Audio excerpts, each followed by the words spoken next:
मैं comment section पढ़ी थी, कहते हैं जी आप दुपट्टे के बगैर वहाँ पर गई थी इसलिए आपके साथ ऐसा। मैं कहूँगी कि मेरे से पहले जो है वो ABN के ब्यूरो चीफ हैं उमर दराज गोंदल साहब, उनके साथ भी बदतमीजी, उनका मोबाइल छीना कि उन्हें भी वहाँ पर दुपट्टा लेके जाना चाहिए था। मरियम नवाज साहिबा को एक खत लिख दें आप, क्या पता हो कुछ सुनवाई हो जाए। सर इन्ना वेला टाइम है ही नहीं साढ़े को। आगे से कहते हैं तेनू नहीं पता, तू नू लिख दे हल्के चुकलौती, और उसकी मोबाइल की टॉर्च भी थी जो मेरे फेस पर मार रहा था। अस्सलाम वालेकुम नाज़रीन, मैं आपका होस्ट राना नवीद और आप देख रहे हैं न्यूज़ 1 डिजिटल।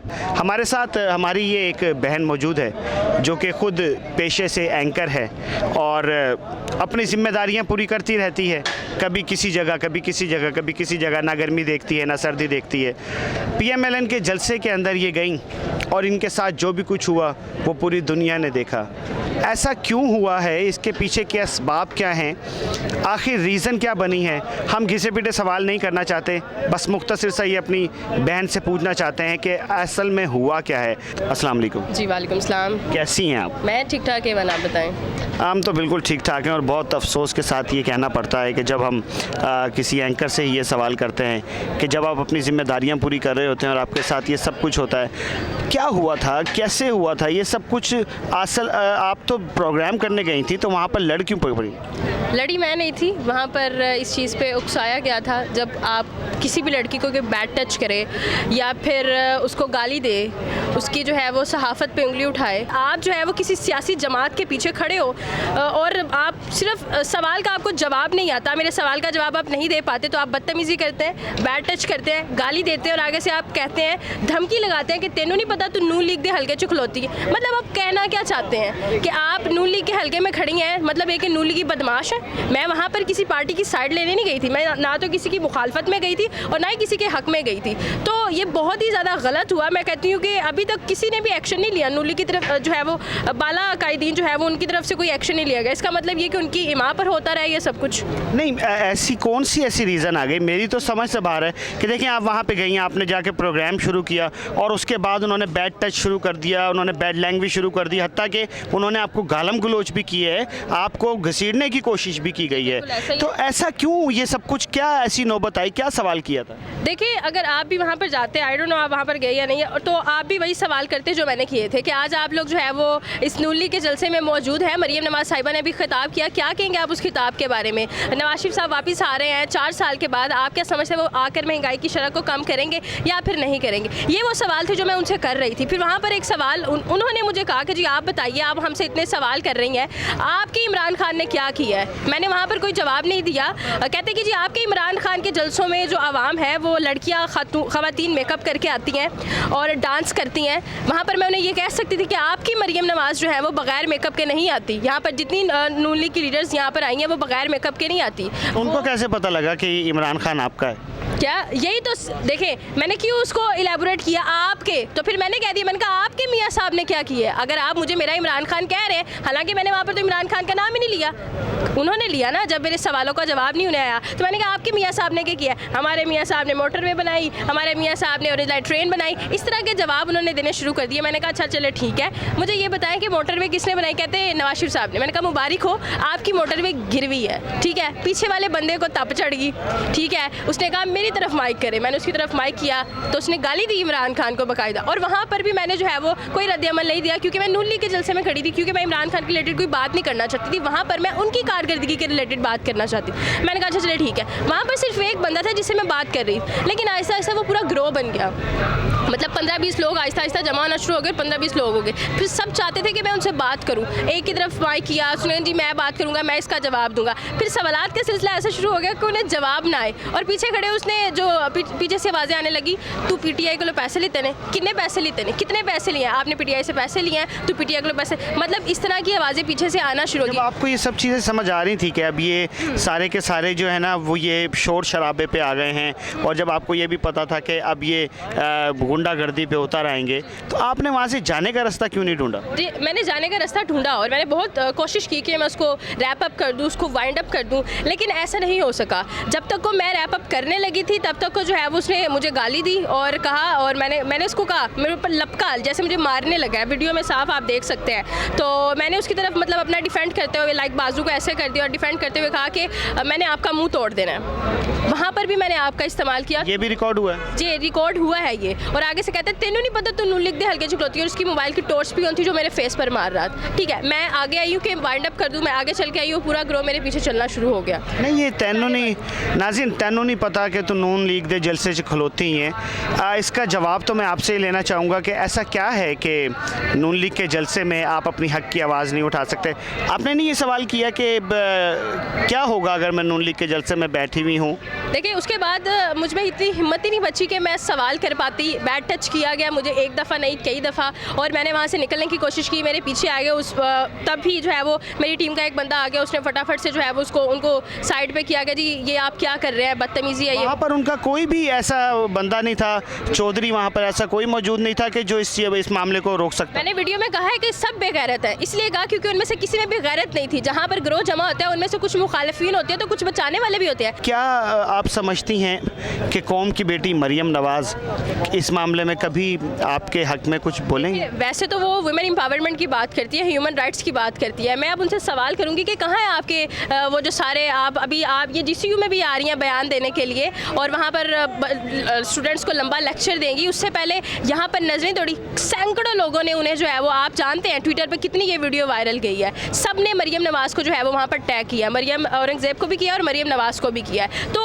मतलब अगर जवाब नहीं आ रहा, कोई वहाँ के कोई कायदीन रिप्लाई नहीं करे, इसका मतलब ये कि ये हमेशा से होता है और ये इनकी माँ पर होता है। मैं कमेंट सेक्शन पढ़ी थी, कहते हैं जी आप दुपट्टे के बगैर वहाँ पर गई थी इसलिए आपके साथ ऐसा। मैं कहूँगी कि मेरे से पहले जो है वो ABN के ब्यूरो चीफ हैं उमर दराज गोंदल साहब, उनके साथ भी बदतमीजी, उनका मोबाइल छीना, कि उन्हें भी वहाँ पर दुपट्टा लेके जाना चाहिए था, क्या उन्हें भी कवर करके जाना चाहिए था खुद को? वहाँ पर आप जेंडर को क्यों नहीं डिस्कस करते? हमेशा खवातीन की दफा ही जेंडर को क्यों डिस्कस किया जाता है? मैं वहाँ पर जैसे मर्जी जाऊँ, बदतमीजी फिर भी आपका हक नहीं है। बिल्कुल नाज़रीन, इसमें कोई शक नहीं है। आपकी ड्रेसिंग जो है ये तो आपका अपना पर्सनल मैटर है, आप ड्रेसिंग कैसे करते हैं। और मैं ये पूछना चाहूँगा कि अब GCU में जबकि मरियम नवाज़ साहिबा आ रही हैं तो उसमें या नून लीग के आगे आने वाले जलसों में, क्योंकि अब इलेक्शन शुरू तकरीबन हो जाएंगे और ये कैंपेन्स और ये जलसे रैलियाँ और छोटी छोटी सी रैलियाँ तो चलती ही रहती हैं, क्या अब ये कवर करेंगी अब के बस ये अब इन लोगों को खैरबाद कह दिया आपने? देखिए मैंने खैराबाद किसी को नहीं कहना और मैं डट के खड़ी रहूँगी, इंसाफ के लिए खड़ी रहूँगी और मैं सारे जलसों को कवर करती रहूँगी, लेकिन इन जैसे लोगों को शटअप कॉल भी देती रहूँगी। जब मेरे साथ ये इंसिडेंट हुआ तो मेरी वालदा ने मुझे कहीं ना कहीं मना भी किया एंड उन्होंने कहा कि मैं तुम्हें कहती थी कि इस फील्ड को मत चुनो, क्योंकि आपके जो वालिदैन हैं वो आपके लिए परेशान होते हैं। ओबियसली किसी और लड़की के साथ भी होता है तो सबसे पहले उसके पेरेंट्स यही कहते हैं कि कौन सी माँ बर्दाश्त करती है कि उसकी बेटी को बैड टच किया गया और वो दोबारा उसी जगह पर जाकर जो है वो जलसे कवर करे, कोई इजाज़त नहीं देती। वहाँ पर तो सुनने में आया था कि मुर्ग मुसल्लम और कह रहे थे कि सानू बीफ थे मटन क्या सी मिलिया सानू चिकन। देखें जो लोग रोटी के पीछे इतना भाग रहे हैं वो खतून के पीछे क्या वो अपनी हवस पूरी करने के लिए नहीं भागेंगे? ओए होए, ये तो हकीकत बात है, उसमें तो नमक डालने की भी ज़रूरत नहीं है। ये मुझे बताएं, रोज चिकन इतना महंगा हो गया है, क्या बीफ और मटन नहीं खिलाया तो क्या चिकन सस्ता थोड़ी है? दो होंडे 125 दे सकते हैं जो बहुते बंदे लेगा, फिर चिकन ते होंडा 125 नालों सस्ता है, 5 लाख रुपए एक बंदे को मिल रहा है, बहुते बंदे ले आओते। नहीं देखें, ये भी तो बात है ना कि वो 125 जो मिल रहा है वो आम जनता को नहीं मिल रहा, वो उन ठेकेदारों को मिल रहा है जो ज़्यादा बंदे लेकर आएगा। हाँ जी बिल्कुल, उन्हें मिल रहा है तो मिलेगा अभी। मुझे लगता है कि अब ये लोग दे देंगे, क्योंकि पाकिस्तान में इस वक्त जो है वो सबको पता है कि 61% ऑफ द यूथ जो है वो इमरान खान के साथ खड़ी है। मैं किसी की मुखालफत नहीं करी, किसी के हक में नहीं बोली, दिस इज़ अ रियलिटी। आप गूगल कर लें, आप वैसे सर्विस कर लें, मैंने ना सिर्फ लाहौर के बल्कि अदर स्टेशंस के भी सर्विस किए हैं और ये आता है कि हर सर्वे का नतीजा यही होता है कि ज़्यादातर जो है वो अवाम इमरान खान को सपोर्ट कर रही है। तो जो इन्होंने करप्शन से पैसे इकट्ठा किया वो कहीं ना कहीं उजाड़ेंगे तो ज़रूर ना। नाज़रीन, आप कंवल की गुफ्तगू सुन रही हैं और ज़ाहिर है महसूस हो रहे होंगे, ज़ाहिर है आप इनको पर्सनल भी बहुत ज़्यादा इनको लाइक करते होंगे। एक सवाल जो कि बहुत ज़्यादा ज़रूरी है कि अब मुझे आप ये बताएं कि एज अ जर्नलिस्ट आपने उस बंदे का चेहरा भी नोट किया, उसका चेहरा कवर भी हो गया, उसकी गाली भी कवर हो गई, उसने आपको टच किया वो भी कवर हो गया, आप उसके ख़िलाफ़ कोई FIR क्यों नहीं करवा रही? जबकि यहाँ पर तो बहुत से लोग अब थाने कचहरियों में जेलों में सड़ रहे हैं, इसके ख़िलाफ़ आप एक्शन क्यों नहीं ले रही? वो बंदा तो आ जाएगा। सबसे पहले मेरे माइंड में यही आया था कि मुझे FIR जाके जो है वो करवानी चाहिए, लेकिन फिर मैंने सोचा कि जब हमारा सुप्रीम कोर्ट का कोई ऑर्डर होता है और ट्रायल कोर्ट एक्सेप्ट नहीं करता, तो मैं इस तरह के कानून से कैसे इंसाफ मांग सकती हूँ। शायद मेरे जो देखने वाले अवाम हैं जो मुझे फॉलो करते हैं, शायद वो मेरे लिए जो है वो आवाज़ बन जाए। मुझे FIR कटवा के देती तो ज़्यादा से ज़्यादा क्या हो जाना था, कुछ भी नहीं होना था। मैंने कहा कि ये मेरी फील्ड का हिस्सा है, मैं इस तरह से इसको जो है वो लेकर चलूँगी और इस तरह के लोगों को ऑन द स्पॉट जो है वो मैं बताऊँगी कि जी मैं क्या हूँ, और दोबारा मैं किसी को इजाज़त नहीं दूँगी कि वो मेरी इजाज़त के बगैर मुझे गाली दे या फिर मुझे हाथ भी लगाए। मरियम नवाज साहिबा को एक खत लिख दें आप, क्या पता हो कुछ सुनवाई हो जाए। सर इन्ना वेला टाइम है ही नहीं साढ़े को, जो अपनी कही गई बातों पे पूरा नहीं उतरती, मैं उसके लिए खत लिख कर क्यों जो है वो खुद अपना टाइम वेस्ट करूं, उसी को मैं कोई प्रोडक्टिव काम पे लगाऊंगी। इतने सारे लोगों ने उसको टैग कर दिया, मेरे लेटर से उसको कोई फ़र्क नहीं पड़ने वाला। ऐसा क्यों लग रहा है कि ये पर्सनल मुखालफत हो रही है? पर्सनल मुखालफत हो रही है, क्यों? पहले नहीं थी, अब है, क्योंकि अभी तो कोई एक्शन नहीं लिया गया। अब सबसे ज़्यादा क्योंकि उस वक्त वो वहाँ पर जो है वो किताब कर रही थी और सबसे ज़्यादा उन्हीं को जो है वो इस चीज़ को देखना चाहिए था, या कोई एक स्टेटमेंट जारी कर देते ट्विटर पे या कुछ। मतलब मुझे फ़ील होता कि यार वो था, वो नूलनी का शायद बंदा नहीं था, कोई इस तरह की स्टेटमेंट जारी करते कि मेरे दिल को सुकून मिलता और मैं दोबारा डेडिकेशन के साथ वहाँ पर जाके कवरेज करती। अभी तक नहीं स्टेप लिया गया, तो इसका मतलब आप बताएं कि मैं क्या समझूँ। आपकी आंखों में मुझे इस टाइम पानी नज़र आ रहा है, नम लग रही हैं आंखें आपकी, तो मेरे ख्याल में इससे पहले कोई बंदा आपको इस तरीके से नहीं देख सका। आपकी आंखों में बाकायदा तौर पे इस टाइम नमी महसूस हो रही है। इस नमी के साथ क्या पैगाम देना चाहेंगी आप जाते जाते हमारी कौम की बेटियों को?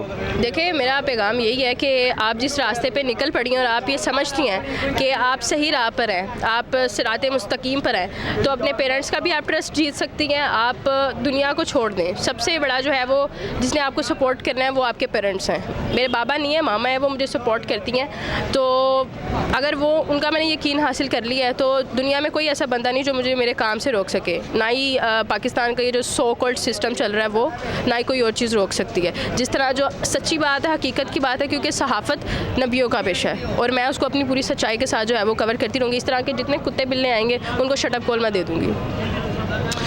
नाज़रीन, कमल की आंखों में आंसू हैं और मैं उन लोगों को मुबारकबाद देना चाहूँगा कि जो इसका सबब बने हैं।